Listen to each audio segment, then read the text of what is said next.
Welcome back guys. இன்னைக்கு நம்ம என்ன வீடியோ பார்க்க போறோம்னா MTNல ஃபேக் பாஸ்டர் அவங்களோட வீடியோ தான் பார்க்க போறோம். ஓகே, டைம் வேஸ்ட் பண்ணாம வீடியோக்குள்ள போயிடலாம்.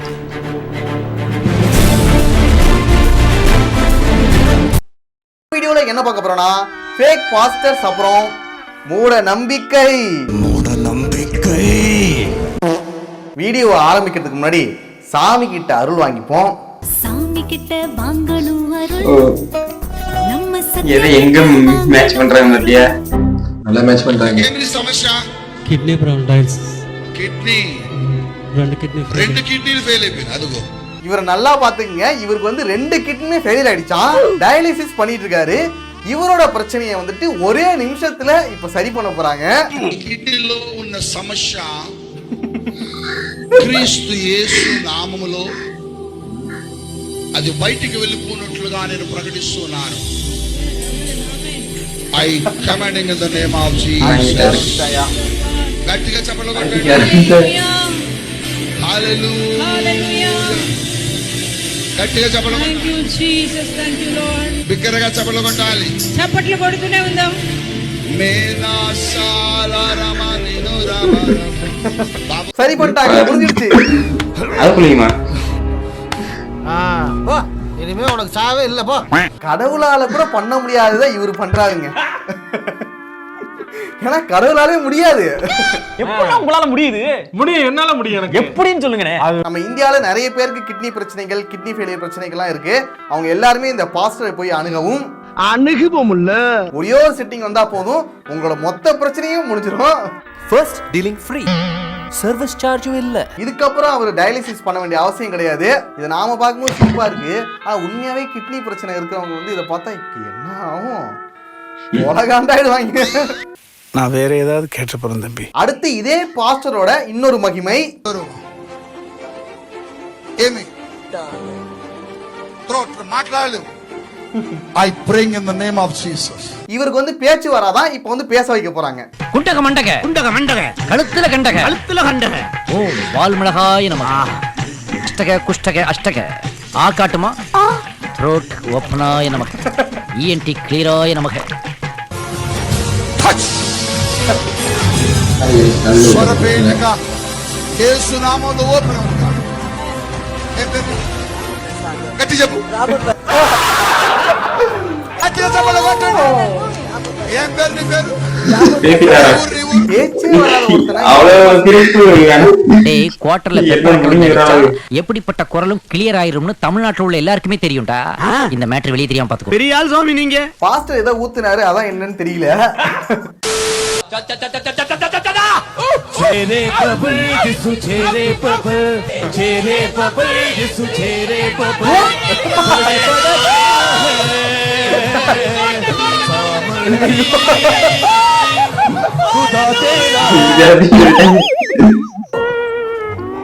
வீல் சேர்ல வந்து ஒருத்தனை அப்படியே அவனை எந்திரிக்க வச்சு ஓட வச்சு அந்த வீல் சேரை தூக்கிட்டு போறாங்க.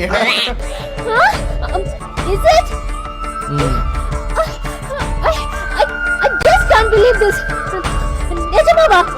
நிஜமா மதர்? ஆமா நிக்கிலா, உன்னோட பிரேயர் பலிச்சிருச்சு. கடவுள் எனக்கு கருணை காட்டிட்டாரு. Thank you very much. Thank you mother. Thanks a lot. Oh God. இதுக்கப்புறம் அந்த வீல் சேரை வேணாம்டா. Congrats. அவன் கையில வீல் சேரை கொடுத்து ஓடுறா அப்படின்னு சொல்லி இன்னும் மாசா இருந்திருக்கும், காமெடியா இருந்திருக்கும்.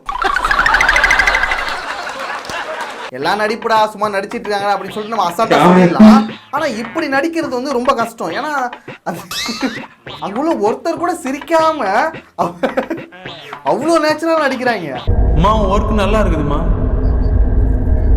இவன் ஓடுற தூக்கி சாப்பிடுவான். நீ என்ன பாரு. எனக்கு அவங்க பண்ணதை விட அவங்க நடிப்பை பார்க்கும்போது ரொம்ப ஆச்சரியமா இருக்கு.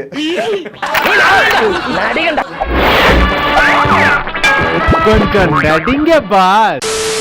Uterus cancer out out out out out.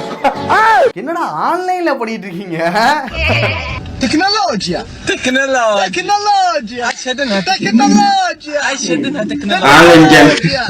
Technology எல்லாம் வளர்ந்தா இந்த மூட நம்பிக்கை எல்லாம் குறையுன்னு பார்த்தா, எப்படி அந்த டெக்னாலஜி வச்சு மூட நம்பிக்கை வளர்க்கலாம், எப்படி மக்கள் கிட்ட கொண்டு போய் சேர்க்கலாம், எப்படி மக்களை ஏமாத்தலாம், அந்த மாதிரி பண்ணிட்டு இருக்கானுங்க.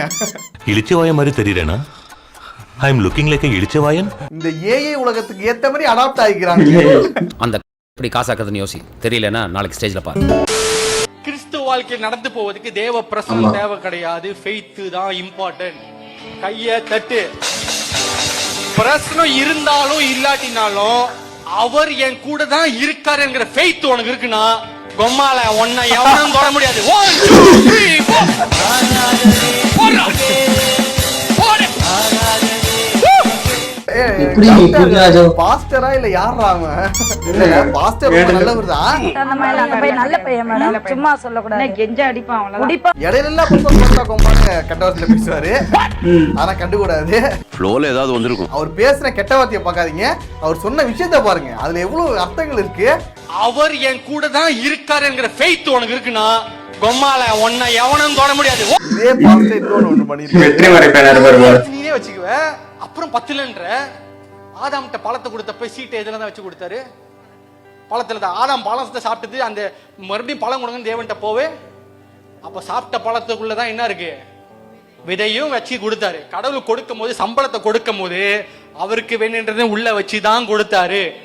ஊழியக்காரனுக்கு கொடுக்கறதும் அதுக்குள்ள வச்சுதான் கொடுத்தாரு. கொடுத்துட்டு இப்ப வெளியேந்து பாக்குறாரு, நீ கொடுக்கறியா இல்லையா? கொடுத்தனா அவரை நீ விசுவாசிக்கிறன்னு அர்த்தம், கொடுக்கலனா நீ அவரை விசுவாசிக்கல அப்படின்னு அர்த்தம். உனக்கு புரியாது, புரிஞ்சாலும் புரியாத மாதிரி இருந்துக்கு. அதான் நீ 1 2 3 நவீன முறையில் பிச்சை எடுக்கிறார். முன்னாடி எல்லாம் பிச்சைக்காரங்க திருவோட்டை வச்சு பிச்சை எடுப்பாங்க, இப்ப பிச்சை எடுக்கிறாங்கயா. காலம் கெட்டு போச்சு. அவன் நார்மலா பிச்சை கேட்கல, உன்னை மிரட்டி பிச்சை கேட்கிறான். ஓஹோ, இவர் நம்ம கிட்ட மேட்ரு எதிர்பார்க்கறாரு போல. இதுல எனக்கு ஒரு டவுட். இப்ப ஆண்டவர் வந்துட்டு குடுக்கணும்னா டைரக்டா ஊழியக்காரர்களிடமே கொடுத்துருக்கலாம்ல, அது ஏன் எங்கள்கிட்ட கொடுத்து உங்கள்கிட்ட கொடுக்க சொல்றாரு? மன்னிக்கணும், தட்டுல இருக்க சாதம் வாய் வரைக்கும் வரணும்னா அதுக்கு ஒரு கை தேவை. அதே மாதிரி கடவுளுக்கும் பக்தர்களுக்கும் மத்தியில ஆச்சாரமான நாங்க இருந்தாகணும். நீங்க தான் ஆண்டவரோட நேரடி தொடர்புல இருக்கீங்க, அப்ப டைரக்டா உங்களுக்கே கொடுக்கலாம்ல, ஏன் எங்க மூலமா கொடுக்க வைக்கிறாரு? டைரக்டா பிச்சை கேட்காம இன்டைரக்டா கேக்குறாரு. ஏன் அவன் நேரம் சொல்ல மாட்டானா? சுத்தி வளைச்சுதான் சொல்லுவானோ? ஆனா இதையும் நம்பி மக்கள் வந்துட்டு இவங்களுக்கு பிச்சை போட்டுதான் இருக்காங்க. உனக்கு புரியாது, புரிஞ்சாலும் புரியாத மாதிரி இருந்துக்கு. அதான் நீ 1 2 3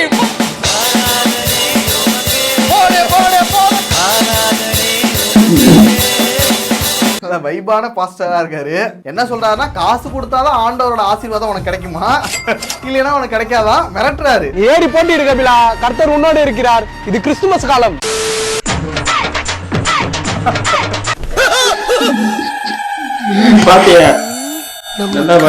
காட்சி உண்மைதானா? எதுக்கு வெளியே இருந்தே பாப்போம்.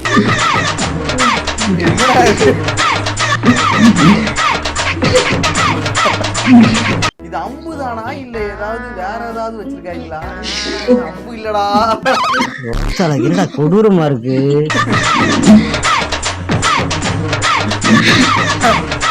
இந்த சாமியை நான் இது வரைக்கும் பார்த்ததே கிடையாது. என்ன சாமி இது? நம்ம கடவுளை எதுவும் சொல்லல, இருந்தாலும் ஏன் இப்படி பண்ணானுங்கன்னு தெரியல. அழகுக்கு இது ஒரு முன் மாதிரி. பாருங்க பாருங்க.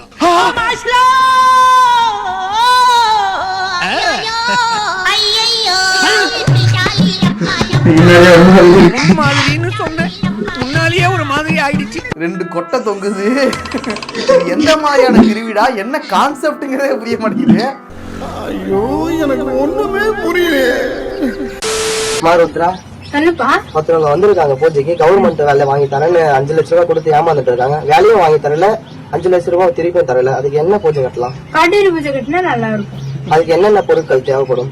அவங்களோட போட்டோவும் அவங்களோட நேமும் வேணும். அதே மாதிரி காசு கொடுத்தவங்களோட போட்டோவும் நேமும் வேணும். எத்தனை நாள்ல சரியாகும்? 14 நாள்ல சரியாயிடும். நேர்ல வந்து பார்க்கலாமா இல்ல ஆன்லைன்ல வந்து பார்க்கலாமா? நேர்லயும் வந்து பார்க்கலாம், ஆன்லைன்லயும் பார்க்கலாம்பா. ஐயோ, இன்னும் கொஞ்ச நாள்ல வெப்சைட்னா ஓபன் பண்ணிடுவாங்க போல. இதுல உன்னுடைய பேஜர், செல் நம்பர், இமெயில் எல்லாம் இருக்குது. அடுத்த வாரம் வெப்சைட் கூட ஓபன் பண்ண போறான்டா. பரிகாரங்கள், செய்வினை, பில்லி, சூனியம் இதெல்லாத்தையும் நீங்க ஆன்லைன்லயே பண்ணலாம். வீட்ல இருந்தபடியே நீங்க ஏவி விடலாம். ஒரு கார் ஓட்டிட்டே போவாங்க, ஒரு ஸ்டேரிங் போய் திருப்பி விட்டு முடியாது. பைக் ஓட்டிட்டே போவாங்க, ஒரு அதிர்ச்சியோட திரும்பி பார்ப்பாங்க. அப்ப அந்த மாதிரி நிறைய சேட்டைகள் செய்யும். இவனுங்க நான் முன்னாடி ஆஃப்லைன்ல ஏமாத்திட்டு இருந்தானுங்க, இப்ப ஆன்லைன் வரைக்கும் வந்துட்டானுங்கடா.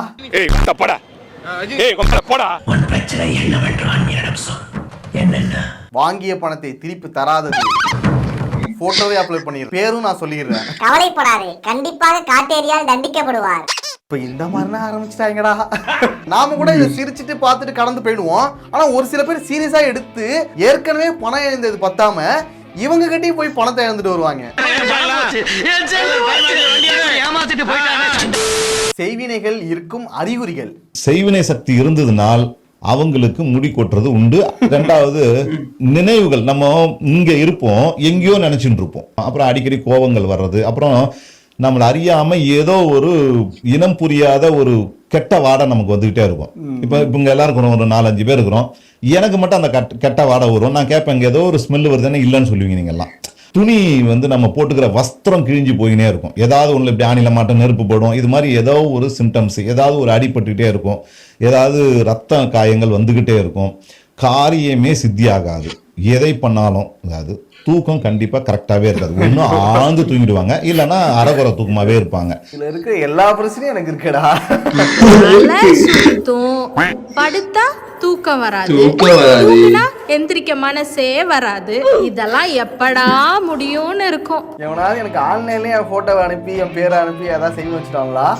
எவன் பார்த்த விளையாடாது? தம்பி, இதெல்லாம் விளையாட்டு எங்க விளையாட்டு பொம்மை கிடையாது. இவர் சொல்றத பார்த்தா பாதி பிரச்சனை எல்லாருக்குமே இருக்கும். அப்ப எல்லாருக்குமே சேவிங் வச்சிருக்காங்களா? பார்ப்பது நகைச்சுவையா இருக்கும். அவனை அழைத்து 2 ஊமை குத்தாவை குத்தி அனுப்பிவிடு. மனுஷனுக்கு இருக்கிற எல்லா பிரச்சனையும் சேர்த்துக்கிறாரு. இதுல ஏதாவது ஒண்ணு இருந்தாலே உனக்கு சேவிங் வச்சிருக்காங்க, அதனால என்கிட்ட வா. இதுக்கு பரிகாரம் இருக்கு. ஒரு யாகம் நடத்திட்ட எல்லாம் நம்ம கண்ட்ரோலுக்கு வந்துடும். நான் உன்னோட செய்வினை தீர்த்து வைக்கிறேன். எனக்கு தூக்கம் பிரச்சனை இருக்கு, அதை இவரால் சரி பண்ண முடியுமா? எனக்கு முடி கொட்டுற பிரச்சனை இருக்கு, அதை இவரால் சரி பண்ண முடியுமா? என்ன வேணுமா அவனுக்கு? என்ன மயிறு வேணுமா அவனுக்கு? என்ன மயிறு குடுப்பானா அவன்? அடிச்சு விடுறது. அளவுக்கு விவரம் தெரிஞ்ச எங்கள்கிட்ட இவ்வளவு பொய் சொல்றிய, ஒண்ணும் தெரியாதவன்னா அவன் பக்கத்துல வந்து நின்றான்னா போட்டு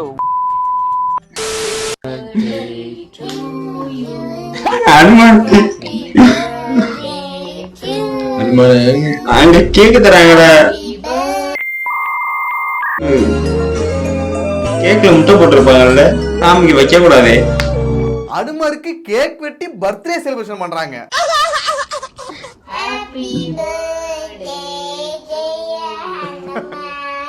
நல்ல குடும்பம்டா, நல்ல குடும்பம். பெரியவானா பெரியவாதான் விட்டா அவனுக்கு ஸ்ப்ரே அடிச்சு கேக்க மூஞ்சலனா போவானுங்க போல. அனுமரே எதுக்கும் நீங்க ரெடியா இருங்க. எதுக்கு ரெடியா இருக்கு? ஓகே, அவ்வளவுதான் வீடியோ. நெக்ஸ்ட் ஒரு வீடியோல பார்க்கலாம். ஓகே மக்களே, வீடியோ முடிஞ்சுச்சு. இந்த வீடியோல எனக்கு ரொம்ப ஜாம் ஆகுது. இந்த வீடியோல நிறைய ஃபேக் பாஸ்டர் மூட நம்பிக்கை பத்தி எல்லாம் நிறைய இது சொன்னாரு. நம்ம அதை பத்தி நம்ம தெரிஞ்சுக்கிட்டோம். அண்ட் இது மாதிரி இருக்கிறவங்க கொஞ்சம் ஜாக்கிரதையாவே இருங்க. ஆமாங்க, இந்த செய்வினை வைக்கிறத பத்தி சொன்னாரு. அந்த பிரச்சனை எல்லாமே எல்லாத்துக்கும் நார்மலா இருக்கிறது. ஒரு 19 வயசுக்கு மேல முடி குட்டிக்கிட்டே தான் இருக்கும், மறதி இருந்துகிட்டு தான் இருக்கும். தூக்கமே வராது, நைட் ஃபுல்லா தூங்க மாட்டோம். போன நோண்டிட்டு 12 மணி வரைக்கும் தூங்க மாட்டோம். எங்க உண்மையை சொல்றீங்க? டேட்டா காலி ஆகிற வரைக்கும் தூங்க மாட்டோம். டேட்டா காலி பண்ணிட்டாதான் நிம்மதியா தூக்கம் வரும். இது மாதிரி அவர் சொன்னது எல்லாமே இந்த பிரச்சனை வயசு, இந்த பிரச்சனை தான் நார்மலா நடக்குது. இதெல்லாம் வச்சா உங்களுக்கு செய்வேன்னு பயமுறுத்துறாங்க. இப்ப எக்ஸாம்பிளுக்கு 50 வயசு ஆயிடுச்சுன்னா 50 வயசு ஆள்கிட்ட போய் உங்களுக்கு சுகர் இருக்கா, அப்ப நான் செய்வ கோளாறா இருக்கும் அப்படின்னு சொல்ற மாதிரி இருக்கும். அதாங்க உண்மை. செய்வேன்னா முட்டி வலி வரும், ஹார்ட் அட்டாக் வர வாய்ப்பு இருக்கு அப்படின்னு சொல்லுவாங்க. அது 60 வயசு ஆள்கிட்ட அதான் அவங்களுக்கு அது நார்மலா நடக்கிறது வாய்ப்பு இருக்கிறது. அவங்க கிட்ட இது போய் செய்வன கூடாதுன்னு சொல்லி ஏமாத்தி இது மாதிரி மக்களை ஏமாத்தி மக்கள் இதுக்கு ஒரு பரிகாரம் இருக்கு அப்படின்னு ஆரம்பிப்பாங்க. பரிகாரம் வேற 5000 ரூபாய் தான் அப்படின்னு சொல்லிட்டு அதோட முடிஞ்சுருவாங்க. அது 5000 வாங்கிடுவாங்க. போய் ஒரு சாமி ஒரு கோயில் பேரை சொல்லி அங்க போய் வாரம் வெள்ளிக்கிழமை விளக்கேற்றிருங்க, இதான் பரிகாரம் அப்படின்னு சொல்லுவாங்க. இதோட நம்ம 5000 ரூபாய் ப்ளஸ் இது சொல்றதுக்கு மட்டும் தான் 5000. இதுக்கப்புறம் அந்த எண்ணெய் தலைவையெல்லாம் நம்ம வாங்கிக்கிறது. அதாங்க உண்மை. அதுக்கப்புறம் அந்த அனுமானுக்கு கேக்கு தந்தது அதெல்லாம் நல்லா காமெடியா இருந்துச்சு. அப்படி மட்டும் இது மாதிரிலாம் இவ்வளவு எக்ஸ்ட்ரீமுக்கெல்லாம் பக்தர்கள் போவாங்கன்னு தெரியாது. அதாங்க உண்மை. அதுக்கப்புறம் பாஸ்டர்ஸ் பக்கம் வந்தோம்னா அவங்க இப்ப இல்ல முன்னாடி இருந்தே இவர் நிறைய வீடியோ பாஸ்டர்ஸ் பத்தி போட்டிருப்பாரு. இன்னமும் அந்த இதை நிப்பாட்டவே இல்லை. ஆமா, அந்த முக்கியமா அந்த ஒரே ஒரு காமெடி என்னன்னா அந்த பேச்சு தாங்க. அதான் ரொம்ப எப்படிங்க பேசாம இருந்தவரு ஒரு டானிக்கு மாதிரி ஊத்துறாங்க. பேசுறது அவங்க இல்ல, நீ பாஸ்டர் பேசி நம்ப வச்சிருவாங்கடா. பேசி பேசி அப்படியே நம்ம ஒரு சீக்கிரம் நானே உண்மையா இருக்குமோ, ஒருவேளை அப்படி இருக்குமோ அப்படின்னு நினைச்சு நானே ஏமாந்து போயிட்டு பாருங்களேன் அந்த ஒரு நிமிஷத்துல. அது மாதிரி நம்ப வைக்கிற மாதிரி தான் பேசுவாங்க. அதே மாதிரிதான் பாஸ்டரும் பேசுறாரு. அந்த பாஸ்டர் கெட்ட வார்த்தையெல்லாம் மாநாட்டுல பேசுற மாதிரிதான் அங்க மேடையில பேசிட்டு இருந்தாரு. அது ஹைலைட். அண்ட் இதே மாதிரி அவர் போற நெக்ஸ்ட் வீடியோல பாப்போம். Okay bye. அண்ட் இப்ப வீடியோ குவாலிட்டி எல்லாம் கொஞ்சம் இன்க்ரீஸ் பண்ற மாதிரி தோணுது எங்களுக்கு. அண்ட் எதெல்லாம் இன்க்ரீஸ் பண்ணணும்னு உங்களுக்கு தோணுதோ அதான் கமெண்ட்ல சொல்லிட்டு போங்க. இந்த வீடியோ பிடிச்சிருந்தா லைக் பண்ணுங்க, சப்போர்ட் பண்ணுங்க, சப்ஸ்கிரைப் பண்ணுங்க. Okay bye. Okay bye.